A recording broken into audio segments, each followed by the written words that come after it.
How do autofocus modes affect depth of field in photography?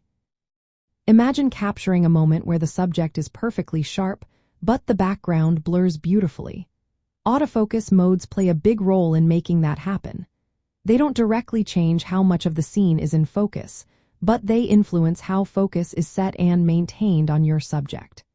Depth of field depends mainly on your aperture size, focal length, and how close you are to your subject. Autofocus modes help decide which part of the scene stays sharp, which can change how your depth of field looks in the final image. There are 3 main autofocus modes to understand. The first is single autofocus mode, often called autofocus single or one-shot autofocus. When you have pressed the shutter button, the camera locks focus on your chosen subject. This lock stays until you fully press the button to take the shot. Because the focus is fixed, you can control how much of the scene is sharp by adjusting your aperture. This mode is great for stationary subjects like portraits or landscapes, where you want precise control over focus and depth of field. Next is continuous autofocus mode, sometimes called autofocus servo or AI autofocus. When you have pressed the shutter button, the camera keeps adjusting focus as the subject moves. It tracks the subject's movement, which means the focus point can shift. This affects the perceived depth of field because the focus plane changes as the subject moves closer or farther away. Photographers often use wider apertures with this mode to keep the subject sharp while blurring the background. It's perfect for action shots or moving subjects where focus needs to stay on the subject despite motion.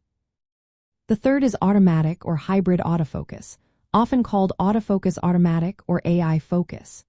This mode switches between single and continuous autofocus depending on whether the subject is still or moving.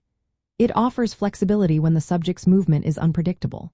The focus can shift from fixed to tracking, which influences how sharpness is distributed across the scene.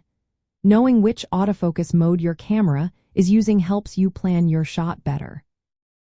Autofocus area modes also matter. For example, single-point autofocus lets you choose a tiny focus spot, giving you more control.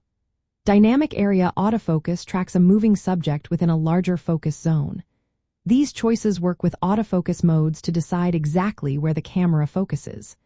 Using a small focus point on a specific detail can make your background blurry, emphasizing your subject. In practical terms, if you want sharp focus on a stationary subject and control over depth of field, use single autofocus mode. If you're photographing a moving subject and want to keep it sharp, go for continuous autofocus.